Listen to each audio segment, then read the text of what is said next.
Commander Sarah Martinez had always known that being a woman in the military meant fighting twice as hard for half the recognition. At 35, she had earned her position through 15 years of dedicated service, multiple deployments, and a strategic mind that had saved countless lives in operations across 3 different theaters of war. Yet, as she walked through the corridors of the Pentagon that crisp October morning, she could still feel the sideways glances and hear the whispered conversations that followed in her wake. The emergency briefing had been called for 0800 hours sharp. Intelligence reports from the Pacific Fleet indicated unusual submarine activity near the disputed waters of the South China Sea. 3 nuclear submarines had been detected moving in coordinated patterns, their intentions unclear, but potentially threatening to the delicate balance of power in the region. The situation required immediate attention from the highest levels of naval command. Sarah straightened her uniform jacket as she approached the war room. The brass nameplate on her chest read simply, S. Martinez, a deliberate choice she had made years ago to avoid the immediate assumptions that came with obviously feminine names on military correspondence. She had learned early in her career that sometimes it was easier to let her work speak first, her gender second. The war room buzzed with activity. Multiple screens displayed satellite imagery, sonar readings, and real-time positions of naval vessels. The air was thick with tension and the familiar smell of strong coffee that seemed to be a permanent fixture in military command centers. Officers moved with purpose, their voices low but urgent as they coordinated with field commanders and intelligence analysts. Captain James Bradley was already there when Sarah entered. At 42, Bradley was known for his quick wit and even quicker temper. He had served with distinction in the Mediterranean and had earned respect for his tactical abilities during the Libyan conflict 3 years prior. However, he also carried the old-school mentality that some of the veteran officers still clung to, the belief that women, while capable, somehow didn't quite belong in the upper echelons of military command. Bradley was engaged in animated conversation with Lieutenant Colonel Mike Patterson, a Marine officer who had been assigned to provide ground assault expertise for the current situation. Patterson, a bear of a man with graying temples and scars on his knuckles that spoke of hands-on combat experience, listened intently as Bradley outlined his preliminary assessment of the submarine threat. "The Chinese are testing our response time," Bradley was saying, his finger tracing patterns on the digital map display. "They want to see how quickly we can mobilize our assets and how coordinated our response will be. It's a game of chess, and they're seeing if we'll blink first." Patterson nodded grimly. "What's our current positioning? Do we have enough firepower in the region to make them think twice about any aggressive moves?" Sarah approached the briefing table, setting down her classified folder and pulling up the latest intelligence reports on her tablet. As she did, she caught the tail end of Bradley's response to Patterson. "We've got the USS Helena and the USS Virginia in the area, both Los Angeles-class attack submarines, fast, quiet, and deadly. Plus, the Carl Vinson carrier group is within 6 hours steam time if we need air support." Bradley paused to take a sip of his coffee before continuing. "The problem is coordination. We need someone with real submarine warfare experience to oversee the tactical response." Patterson glanced around the room. "Who's been assigned to lead the operation?" Bradley's eyes fell on Sarah as she organized her materials. A slight smirk crossed his face, the kind of expression that Sarah had seen countless times before, usually preceding some comment that would remind her exactly how some of her colleagues viewed her presence in their exclusive club. "Well," Bradley said, his voice carrying just loud enough for others to hear, "I'm sure whoever they've assigned knows their way around a submarine. Though I have to admit, I'm curious to see how some of our newer officers handle the pressure of deep-water operations." Sarah looked up from her tablet, meeting Bradley's gaze steadily. She had learned years ago not to rise to obvious bait, but she also knew that sometimes silence could be interpreted as weakness or uncertainty. The tactical considerations for this type of submarine deployment are actually quite straightforward, Captain Bradley, she said evenly. The key is understanding the enemy's likely objectives and positioning our assets to deny them any strategic advantage while maintaining our ability to escalate if necessary. Bradley's smirk widened. Oh, I'm sure you've read all about it in the manuals, Commander, but there's a difference between theory and practice, especially when you're dealing with the kind of three-dimensional warfare that submarine operations require. Lieutenant Colonel Patterson looked between them, sensing the underlying tension but not quite understanding its source. "Have you two worked together before?" he asked. "Not directly," Sarah replied. "But Captain Bradley's reputation precedes him. I've studied several of his tactical reports from the Mediterranean operations. Quite innovative use of sonar masking techniques." Bradley seemed momentarily taken aback by the genuine compliment, but quickly recovered. "Well, thank you, Commander. Though I have to say, submarine warfare isn't really something you can fully appreciate until you've spent some time beneath the surface. It's a different world down there, literally and figuratively." The conversation was interrupted by the arrival of Rear Admiral Thomas Chen, a soft-spoken but highly respected officer who served as the Director of Naval Operations for the Pacific Fleet. Chen had a reputation for being both brilliant and fair, someone who judged officers based on their capabilities rather than their demographics. He carried himself with the quiet confidence that came from 30 years of naval service and the knowledge that he had earned his position through competence rather than politics. "Good morning, everyone," Chen said as he took his place at the head of the briefing table. "I trust you've all reviewed the preliminary intelligence reports. The situation is developing rapidly, and we need to formulate a response plan within the next 2 hours." Sarah opened her folder and spread out several detailed charts showing submarine patrol patterns and optimal positioning for interdiction operations. She had spent most of the previous evening analyzing the intelligence data and developing multiple response scenarios. Her work was thorough, detailed, and reflected the kind of strategic thinking that had earned her rapid promotion through the ranks. "Sir," she said, addressing Admiral Chen, "I've prepared 3 possible response scenarios based on the current intelligence. The first assumes the Chinese submarines are conducting reconnaissance only. The second considers the possibility that they're testing our response protocols. The third scenario plans for the eventuality that this is the preliminary phase of a more aggressive operation." Chen nodded approvingly as he examined Sarah's charts. "Excellent work, Commander. Walk us through your analysis." As Sarah began her briefing, Bradley and Patterson listened with growing attention. Despite any personal reservations Bradley might have had about female officers in combat roles, he couldn't deny the quality of Sarah's tactical assessment. Her understanding of submarine warfare was not just theoretical. It was the kind of deep, intuitive comprehension that usually came from years of practical experience. "The enemy's positioning suggests they're trying to establish what we might call an underwater picket line," Sarah explained, using a laser pointer to highlight specific areas on the digital map. "If they can maintain these positions undetected, they would have advance warning of any major naval movements we might make in the region. However, their current formation also creates several vulnerabilities that we could exploit." Patterson leaned forward, clearly impressed. "What kind of vulnerabilities?" Sarah switched to a different display showing depth charts and current patterns. "Their positioning assumes we'll approach from the east, which is the most direct route from our major Pacific bases.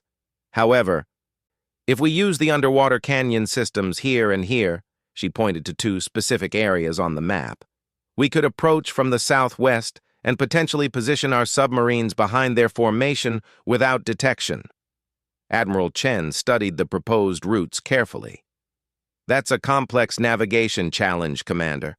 Those canyon systems are notoriously difficult to navigate, especially with the current seasonal variations." "Yes, sir. But both the Helena and the Virginia have the latest sonar mapping systems, and their crews have extensive experience with challenging underwater terrain. Captain Rodriguez on the Helena actually pioneered some of the techniques we'd need to use for this type of approach during exercises off the California coast last year.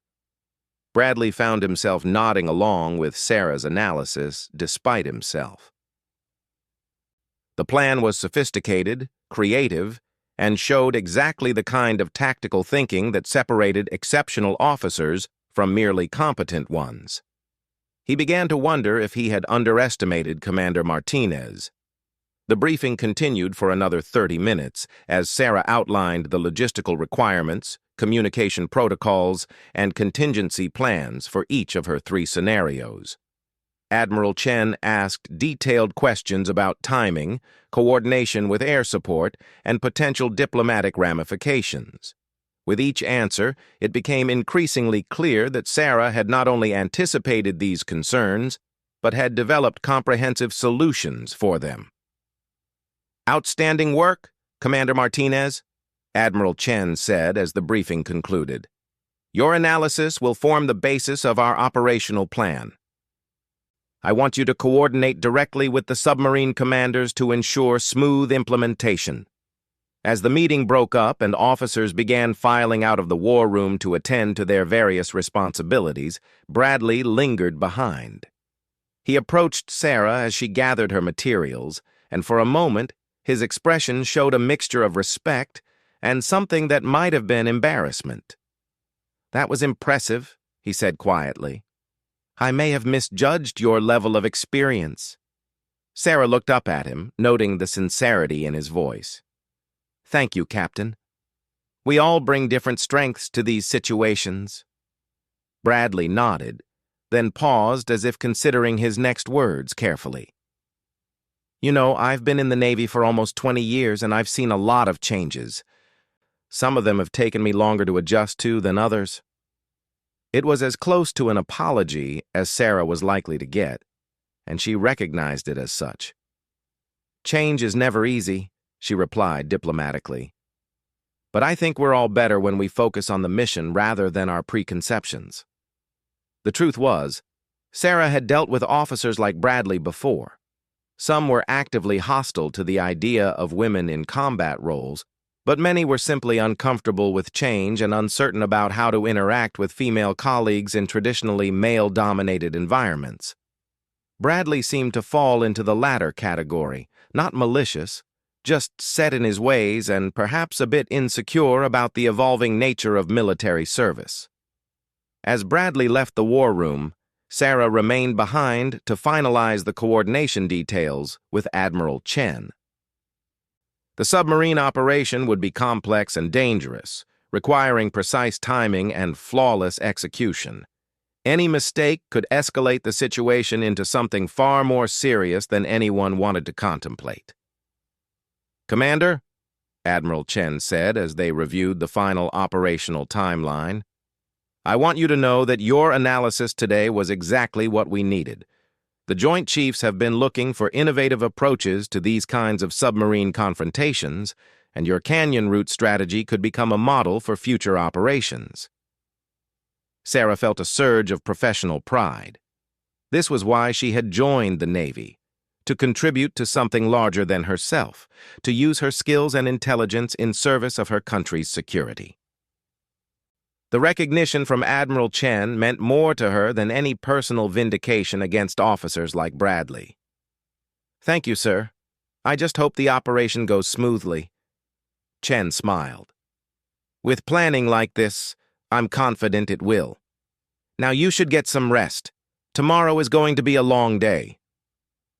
As Sarah left the Pentagon that evening, she reflected on the day's events. The submarine crisis was far from over, and the success of the operation would depend on dozens of factors beyond her control.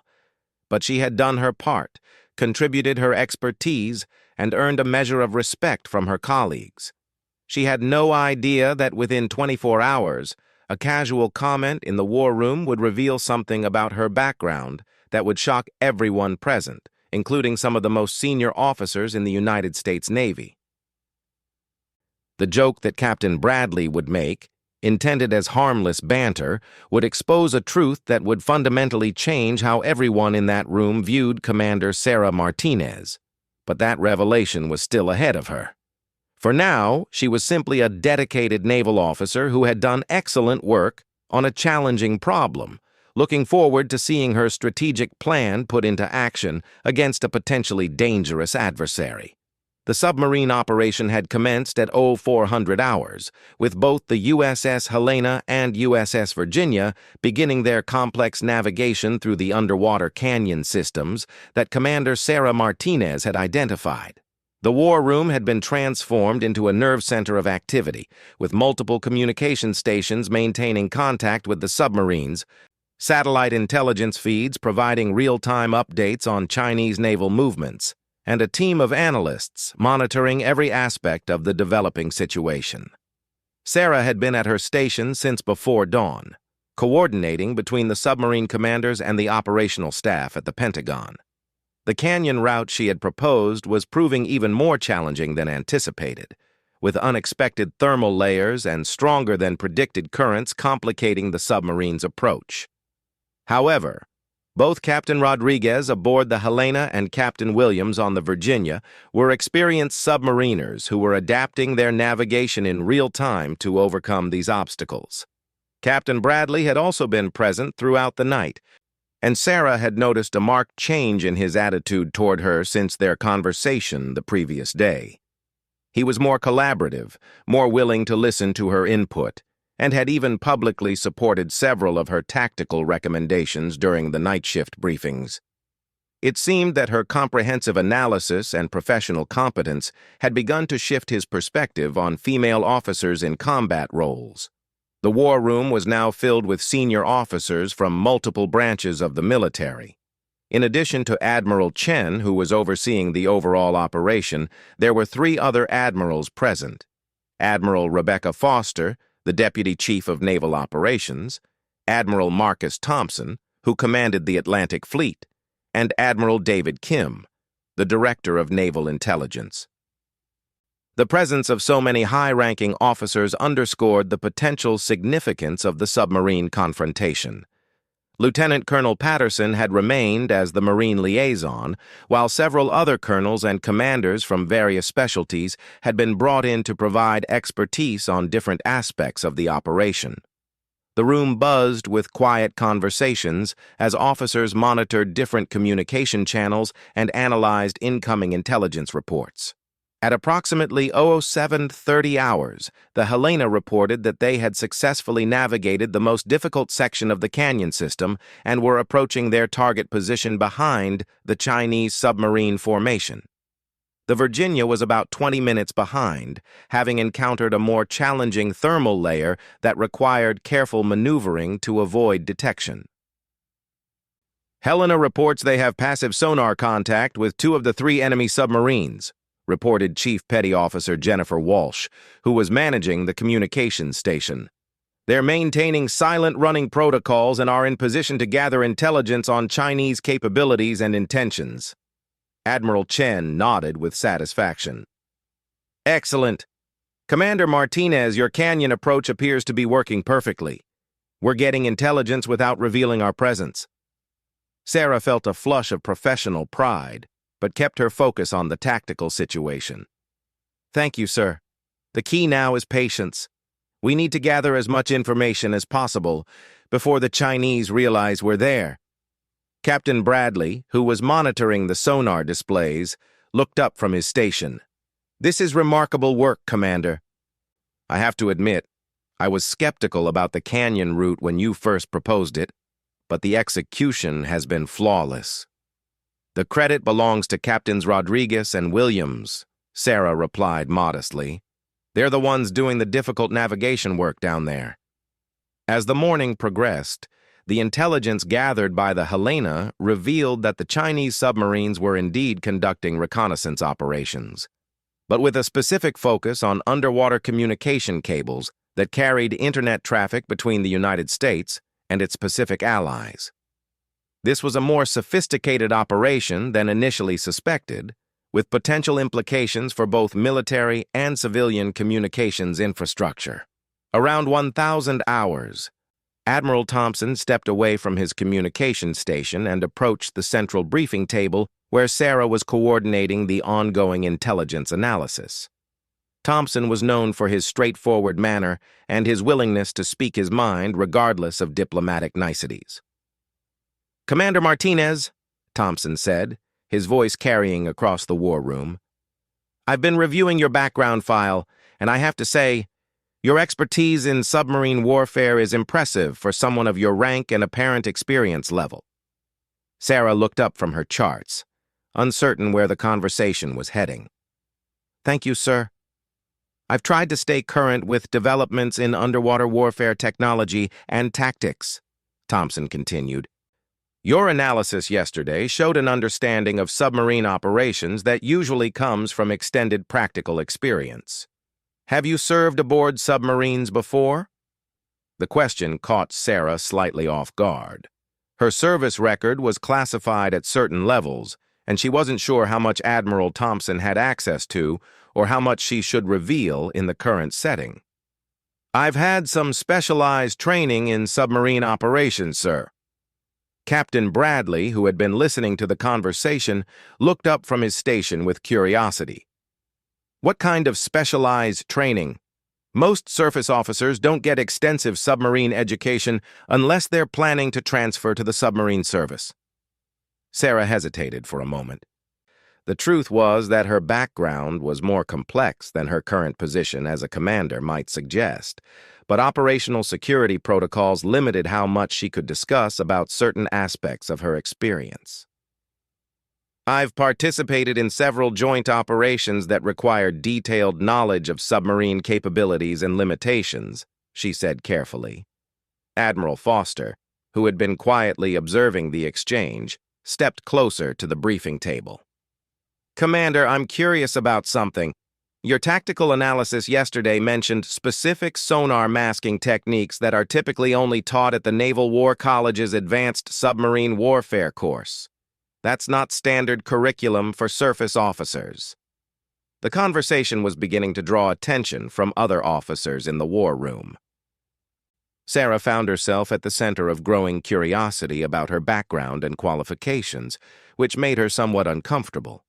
She preferred to let her work speak for itself rather than discussing her personal history or credentials. "I've been fortunate to have access to advanced training opportunities," she said diplomatically. Captain Bradley, perhaps sensing an opportunity to lighten the mood, or maybe just unable to resist making what he thought would be a harmless comment, grinned and said, "Come on, Commander, you're being too modest. Based on your analysis yesterday, you know more about submarine warfare than most of the submarine commanders I've worked with. Maybe you should be telling the admirals here how to run their fleet operations." He chuckled at his own comment, clearly intending it as a compliment wrapped in humor. "Seriously, though, with expertise like yours, you should probably be giving orders to half the people in this room instead of taking them."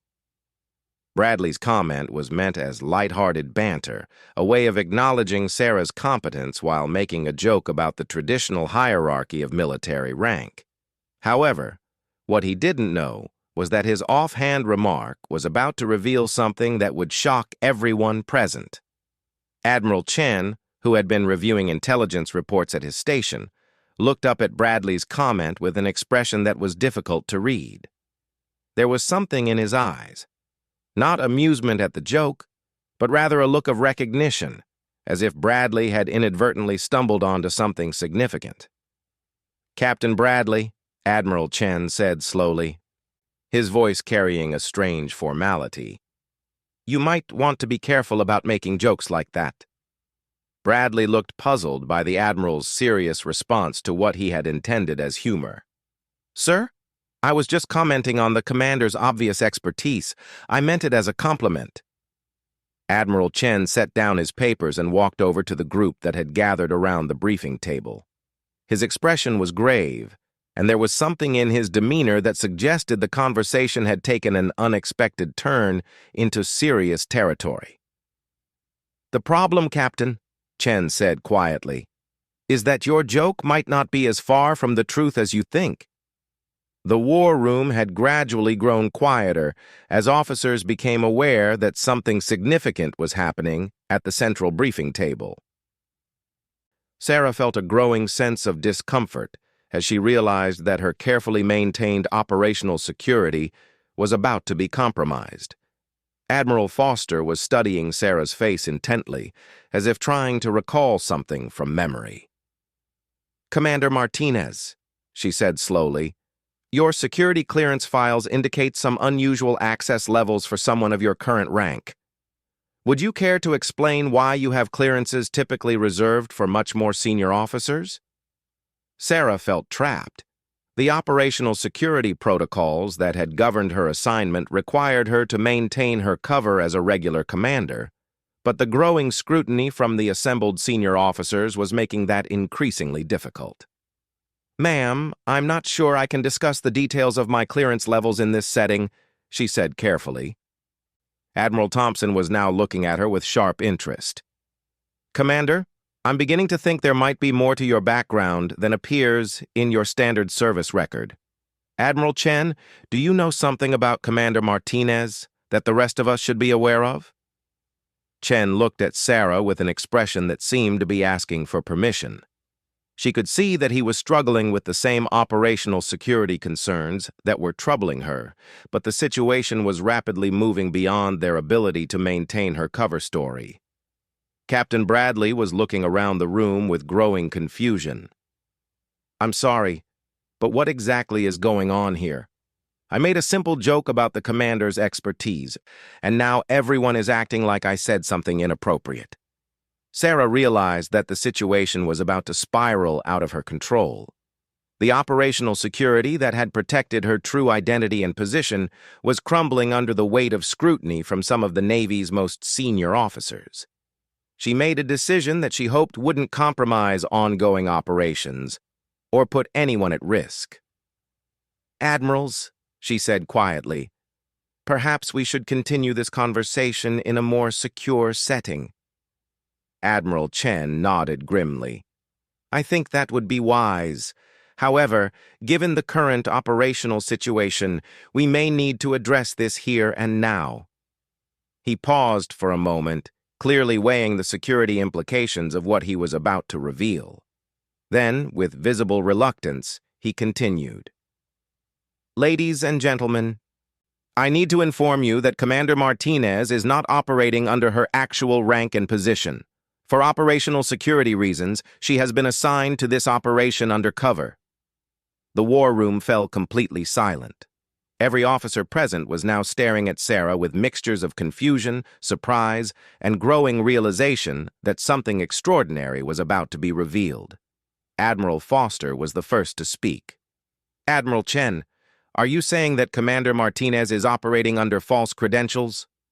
"Not false," Chen replied carefully, "but concealed. Her actual position and rank are classified well above the level of this briefing."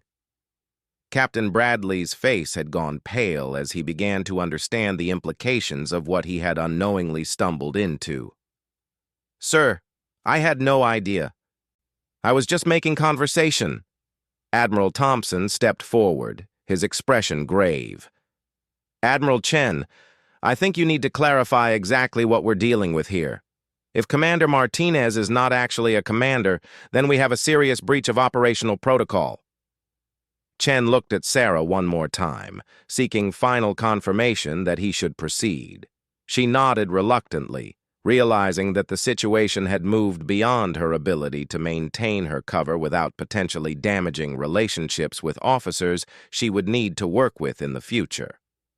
"Very well," Chen said formally.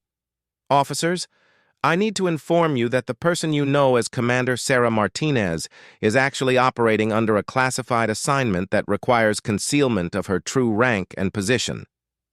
He paused, taking a deep breath before continuing with what was clearly a difficult revelation.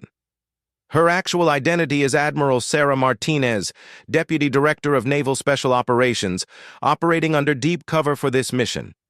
The silence that followed this announcement was deafening. Every officer in the war room stood frozen, processing the implications of what they had just learned. Captain Bradley's joke about Sarah giving orders to admirals had been closer to the truth than anyone could have imagined.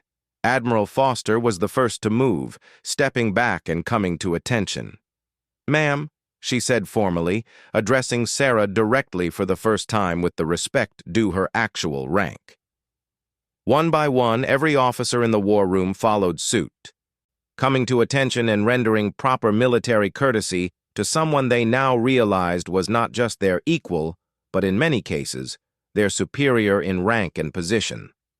The revelation had transformed the entire dynamic of the room, and Sarah knew that from this moment forward, everything about the operation would be different. The moment stretched on as every officer in the war room maintained their position of attention, the reality of Admiral Sarah Martinez's true identity settling over them like a wave. Sarah herself stood quietly at the briefing table, still wearing the uniform of a commander, but now revealed as one of the highest-ranking officers in naval special operations. Captain Bradley's face had cycled through several shades of red as he processed the full magnitude of his earlier comments. The joke about her giving orders to admirals wasn't just prophetic, it was an accurate description of her actual authority within the naval hierarchy.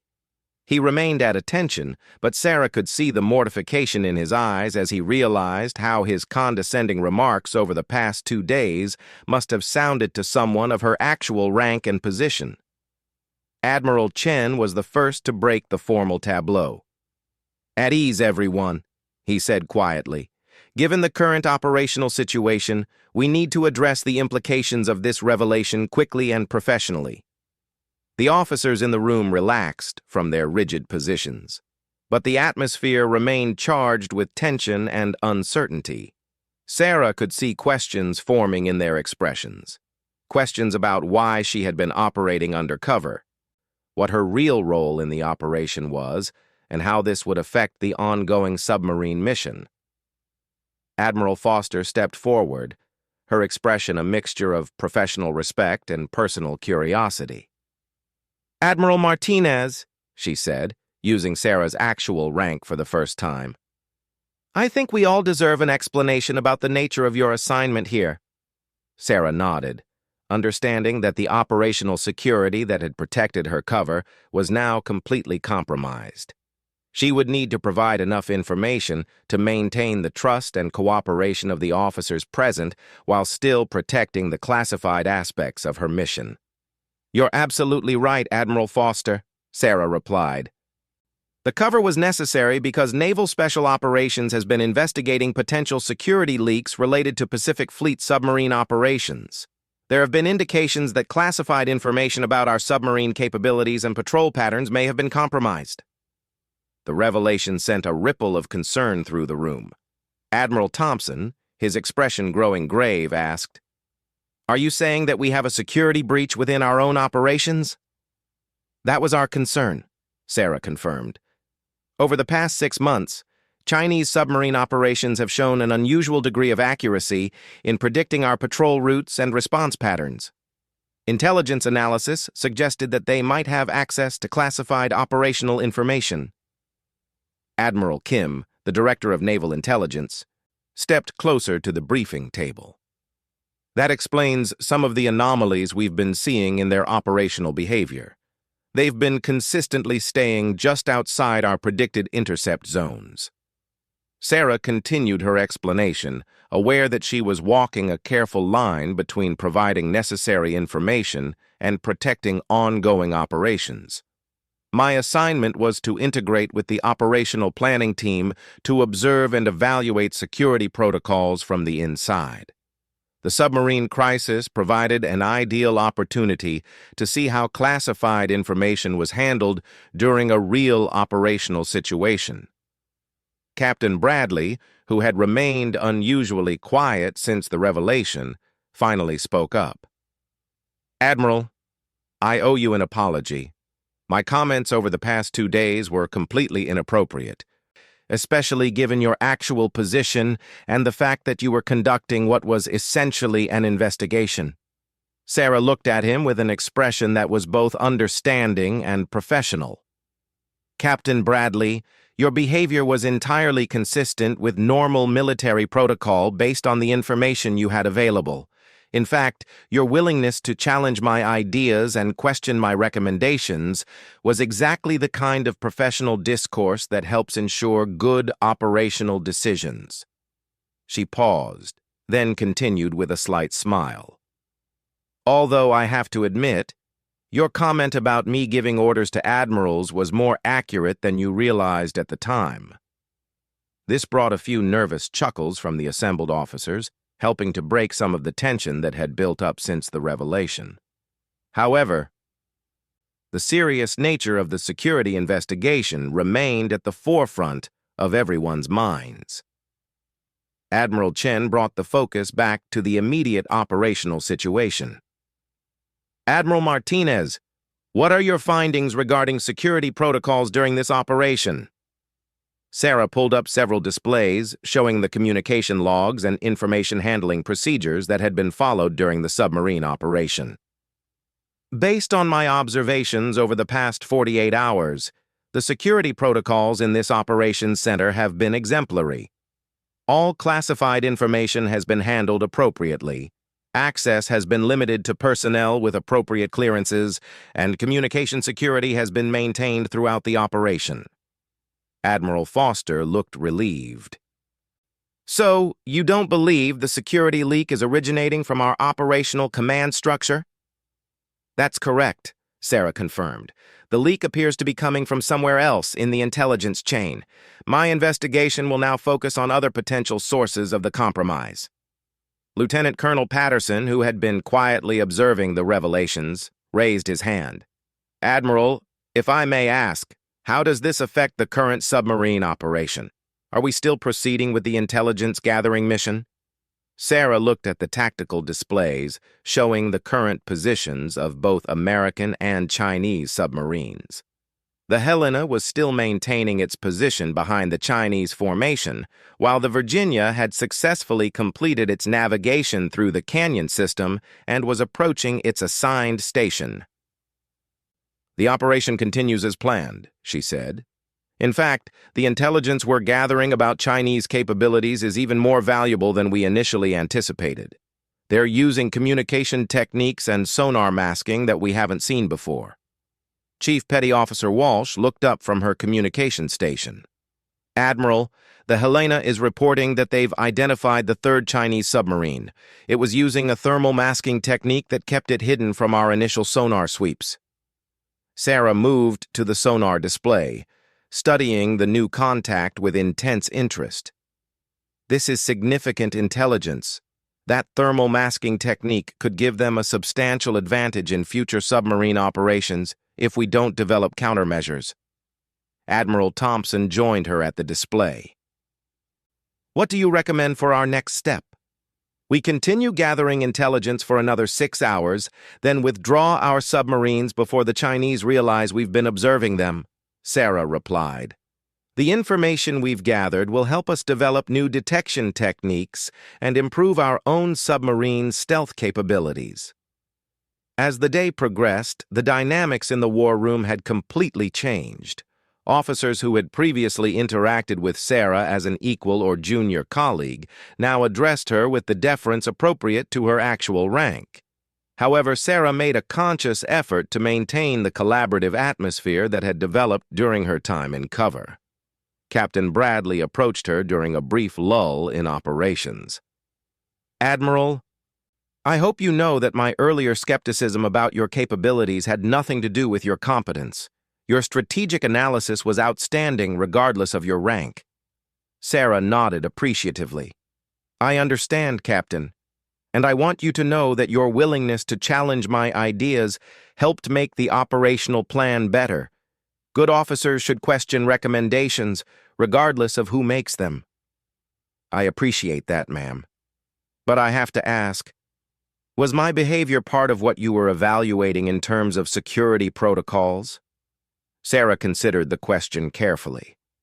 In a sense, yes, but not in the way you might think. Your professionalism and focus on the mission, even when you had concerns about working with female officers, actually demonstrated that personal biases weren't interfering with operational security. You challenged ideas when you disagreed, but you didn't let personal feelings affect how you handled classified information. This seemed to provide Bradley with some relief. The conversation was interrupted by an urgent communication from the Helena.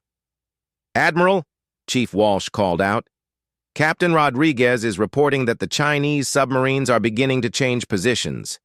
It looks like they may be preparing to move to a new operational area." Sarah hurried to the communication station, with Admiral Chen and the other senior officers following closely. The tactical situation was evolving rapidly, and decisions would need to be made about how long to maintain surveillance before withdrawing American assets. "What's Rodriguez's assessment of their movements?" Sarah asked. "He believes they've completed their reconnaissance of the communication cables and are moving to a secondary objective," Walsh reported. "Intelligence suggests they may be planning to test our response to submarine activity closer to our territorial waters." Admiral Kim frowned as he studied the projected movement patterns. "That's a significant escalation. If they move into those areas, we'll need to intercept them, rather than just observe." Sarah analyzed the changing tactical situation quickly. The Chinese submarine's new movement pattern would put them in a position where continued covert observation would be impossible, but direct confrontation could escalate the situation beyond what anyone wanted. "Admiral Chen," she said, "I recommend we have our submarines gather as much intelligence as possible over the next hour, then withdraw to a position where they can monitor Chinese movements without direct confrontation." Chen nodded his agreement. "Concur. We've gathered valuable intelligence, and there's no need to risk escalation at this point." Over the next several hours, the American submarines successfully gathered detailed intelligence about Chinese submarine capabilities, communication techniques, and operational procedures before withdrawing to safe distances. The mission had been a complete success, providing information that would help the Navy maintain its technological and tactical advantages in future submarine operations. As the immediate crisis wound down, Sarah found herself in Admiral Chen's office, along with Admiral Foster and Admiral Thompson, discussing the implications of both the submarine operation and her security investigation. "Your investigation has been valuable, Admiral Martinez," Chen said.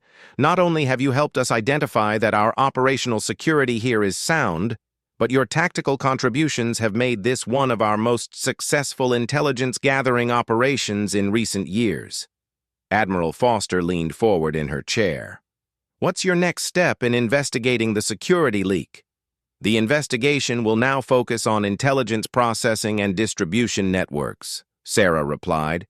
"We've identified several potential sources of the compromise, and I'll be working with naval intelligence to trace the information flow more precisely." Admiral Thompson asked the question that had been on everyone's mind. "Will you be maintaining your cover for future operations? Or was this a one-time assignment?" Sarah smiled. "That depends on what the investigation reveals. If we identify the source of the leak quickly, I'll return to my regular duties in Naval Special Operations.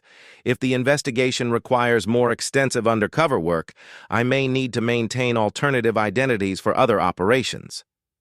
The meeting concluded with expressions of mutual respect and appreciation for the successful operation.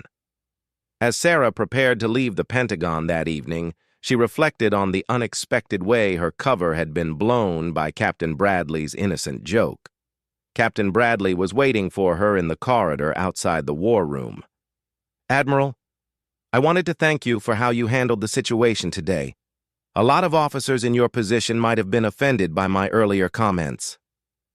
"Captain," Sarah replied, "your comments helped me understand how I was being perceived in my cover role. That kind of feedback is actually valuable for future operations.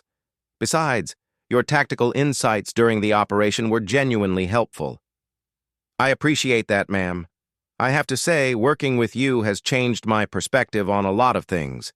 Your expertise and professionalism have been impressive regardless of rank or gender." Sarah extended her hand.